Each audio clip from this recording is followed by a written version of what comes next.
Ada 7 fraksi anggota DPRD DKI Jakarta yang menolak hak interpelasi terkait Formula E setelah perut mereka kenyang diundang makan malam bersama oleh Gubernur DKI Jakarta, Anies Baswedan.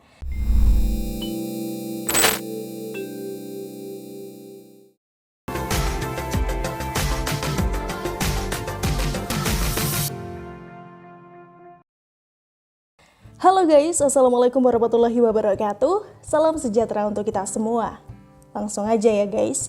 Hari ini kita akan ngebahas sebuah artikel dari Kak Jemimah Mulyadari yang berjudul Wahai 7 fraksi yang selamatkan Anies, tunggulah hukuman rakyat menimpa partaimu. Memilih Anies Baswedan sebagai Gubernur DKI Jakarta adalah sebuah kesalahan fatal di masa lalu. Saya rasa semua orang waras yang tulus mencintai NKRI tanpa pamrih yang ingin melihat Indonesia maju di segala bidang pasti sepakat dengan kalimat ini. Tidak termasuk orang-orang yang punya kepentingan pribadi dan juga golongan tentunya. Mau Jakarta tambah mundur semrawut amburadul pun mereka tak akan peduli selama kepentingan pribadi dan golongannya lancar-lancar saja. Inilah kenyataan yang bisa kita lihat sepenuhnya dari pengalaman Pilkada DKI Jakarta 2017 lalu. Pilkada paling menjijikan yang pernah terjadi di Indonesia.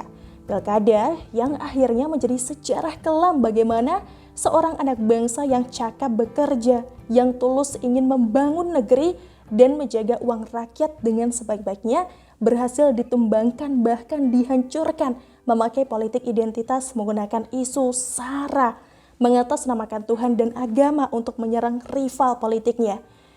Kejadian salah pilih inilah yang harus kita tanggung akibatnya sampai sekarang. Sampai detik ini kita masih harus merelakan Jakarta yang dulunya sudah mulai membaik di masa pemerintahan Gubernur Jokowi dan Gubernur Ahok diacak-acak oleh Anies dan kroni-kroninya dengan segala ketidakberesan yang mereka timbulkan.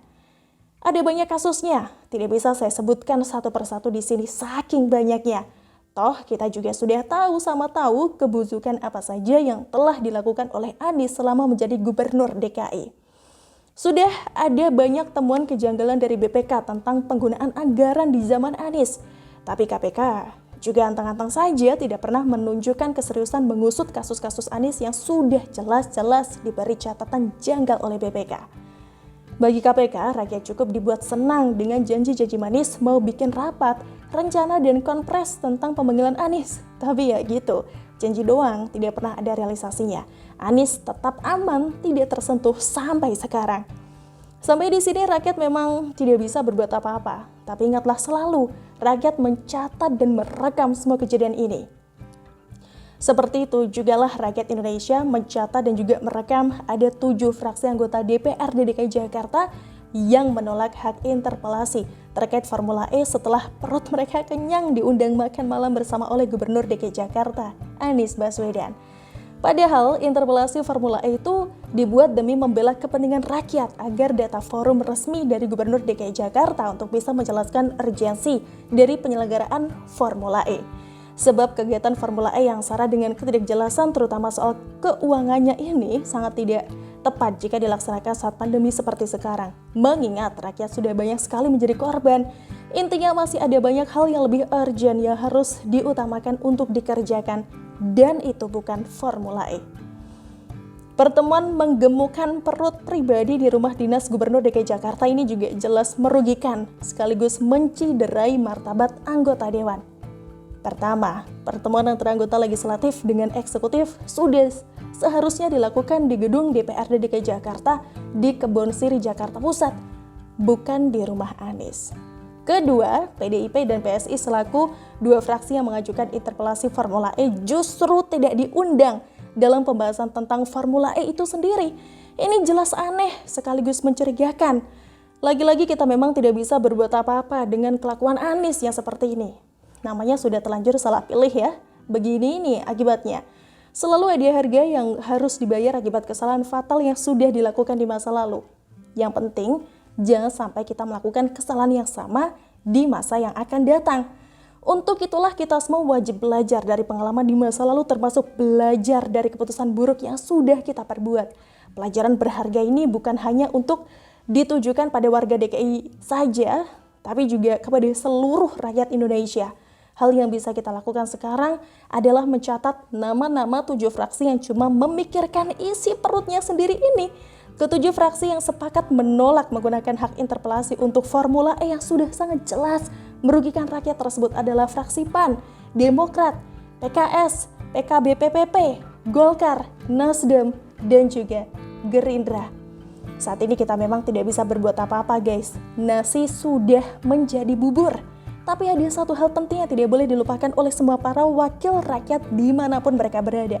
Para anggota dewan yang terhormat ini bisa menduduki jabatan sebagai wakil rakyat karena rakyat yang memilih mereka di ajang pemilu. Tapi tanpa rakyat, mereka juga bukanlah siapa-siapa. Kendalinya jelas ada di rakyat.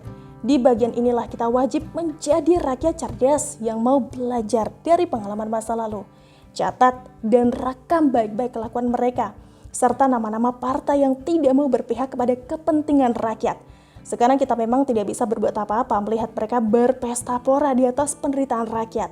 Tapi kita bisa membalikan keadaan dengan memberikan pelajaran berharga sekaligus hukuman pada mereka saat pemilu 2024 nanti. Efeknya pun tidak main-main, yakni efek domino alias bola salju. Sebab di tahun 2024 nanti, Indonesia bakal menggelar pemilihan kepala daerah atau pilkada, pemilihan legislatif atau pileg, dan juga pemilihan presiden atau pilpres secara serentak bersamaan semuanya. Nah, itu artinya kita akan memilih anggota DPRD, DPD, DPR, pemimpin di daerah kita masing-masing, hingga pasangan capres, cawapres sekaligus dalam satu kali kegiatan pencoblosan. Saat kita sudah menandai partai-partai yang sibuk menggemukkan isi perut sendiri tadi ya. Bayangkan betapa dahsyatnya efek yang akan ditimbulkan akibat kemuakan yang sedang kita rasakan saat ini. Dalam satu kali kegiatan akbar bernama Pemilu 2024, kita bisa memberikan pelajaran sekaligus hukuman dengan tidak memilih partai yang sudah mengkhianati kepercayaan rakyat Indonesia selaku pemegang kedaulatan tertinggi di NKRI. Akhirnya saya bisa mengambil kesimpulan, pengalaman adalah guru terbaik. Keputusan yang baik datang dari pengalaman. Dan pengalaman seringkali berasal dari keputusan buruk yang pernah kita perbuat di masa lalu. Dari situlah kita sadar dan tidak akan mau mengulangi kesalahan yang sama di masa mendatang. Tidak ada yang perlu kita sesali tentang Anies Baswedan dan kroni-kroni pendukungnya. Biarkan saat ini mereka bersenang-senang di atas penderitaan rakyat. Toh itu semua buah kesalahan kita sendiri di masa lalu. Jika saatnya tiba nanti di pemilu serentak 2024, giliran kita, rakyat Indonesia selaku pemegang kedaulatan tertinggi yang akan memberikan hukuman kepada orang-orang sekaligus partai-partai yang tega menukar kepentingan rakyat dengan kepentingan pribadi dan golongan. Rakyat Indonesia, mainkan jarimu sebaik-baiknya di tahun 2024 nanti. Ingatlah selalu, cuma keledai yang jatuh ke lubang yang sama berulang kali. Begitulah kura-kura. Gimana guys menurut kalian? Langsung tulis pendapat kalian di kolom komentar ya. Sampai jumpa lagi di Suara Rana berikutnya hanya di channel 2045 TV. Bye-bye. Wassalamualaikum warahmatullahi wabarakatuh.